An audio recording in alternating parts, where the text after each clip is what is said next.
Hi అండి, అందరికీ నమస్తే అండి. అందరూ బాగున్నారా? నాకు తెలిసి ఈ కూటమి ప్రభుత్వంలో అందరూ బాగుంటారని అనుకుంటున్నాం. అందరూ కూడా బాగుండాలి. కానీ ముఖ్యంగా సార్ ముఖ్యమంత్రి వర్యులు చంద్రబాబు నాయుడు గారు, మీరు మెయిన్ ఒకటి గుర్తుంచుకోవాలి. మీరు మంచి మసానం అనుకోండి, కానీ మడి కట్టుకొని కూర్చుంటే ఒకవేళ 2029లో కానీ పొరపాటున కానీ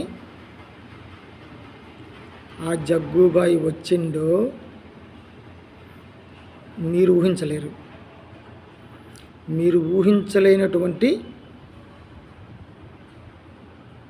జరుగుతాయి. అందువల్ల ముఖ్యంగా ఒకటి గుర్తుంచుకోండి, మీరు పథకాలు ఇస్తారనో లేకపోతే ఈ రాష్ట్రాన్ని ఏదో ఒక ఇంద్రభవనంలాగా చేస్తారనేసో ఎవరు అనుకోలేని ఓట్లు వేయలేదండి. ముఖ్యంగా ఈ జగ్గుబాయ్ అనే క్యాండిడేట్ని, ఆ వైసీపీ అనే పార్టీని ఈ రాష్ట్రంలో లేకుండా చేస్తారనేసే మీకు ఓట్లేసింది. ముఖ్యంగా అది గుర్తుంచుకోండి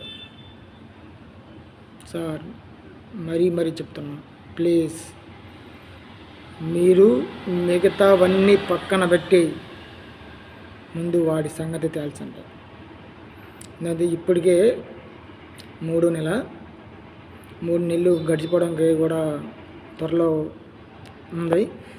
చాలామంది కార్యకర్తలు ఏంటిది అని బుర్ర పీక్కొని చేస్తున్నారు.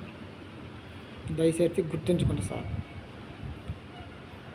మీరు కానీ ఈ నా కొడుకుల్ని వదిలిపెడితే సార్ ఎవరిని మిగిల్చడం సార్. మీతో సహా గ్రామాల్లో ఉన్న కార్యకర్తల్లో కూడా వదిలిపెట్టడు. మీరు ఇంకా పచ్చిగా చెప్పాలంటే భూస్థాపితం చేసి పడేస్తాడు గ్యారెంటీగా. ఎందువల్లంటే మీలాంటి వ్యక్తి కాదు. అది బ్రెయిన్లో పెట్టుకోండి. తర్వాత చూద్దాం సార్. 1 year అయినా సరే ముఖ్యంగా ఇదే పనిలో ఉండండి.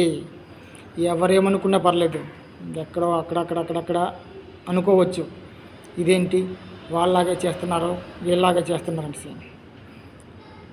ముఖ్యంగా ఈ నా వైసీపీ కొడుకుల దగ్గర, నాయకుల దగ్గర వాళ్ళు సంపాదించిన అక్రమాస్తి ఉన్నంత వరకు కోర్టులకు వెళ్ళడము లేకపోతే ఏదో రకంగా తప్పించుకోవడానికి ప్రయత్నిస్తారు.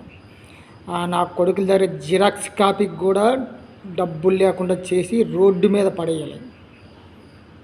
అప్పుడే మీకు ఏ ఆటంకం జరగకుండా మీరు పరిపాలన చేయగలరు. లేదంటే ఈ 5 ఏళ్ళు పోయిన 5 ఏళ్ళు సంపాదించిన అక్రమార్జన ఉన్నంత వరకు మిమ్మల్ని ప్రశాంతంగా ఉండనివ్వరు. ముందు వాళ్ళ సంగతి తెలిసి అప్పుడు గవర్నమెంట్ నడపండి. మీరు వాళ్ళని పక్కన పెట్టి మనం ఏదో సాధిందామంటే వాళ్ళు చెయ్యనివ్వరు. పొరపాటున 29లో కానీ ఏ గ్రహపాటినో పొరపాటున వచ్చిందా సార్, ఊహించలేరు సార్.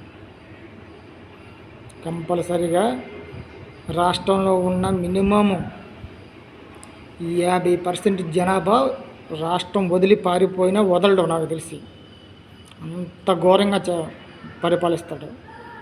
అది ఒక్కడే మీరు బ్రెయిన్లో పెట్టుకొని, దయచేసి ఇదంతా కార్యకర్తల రిక్వెస్ట్ లేకపోతే బతిమాలుతున్నారు అని తెలుసుకోండి.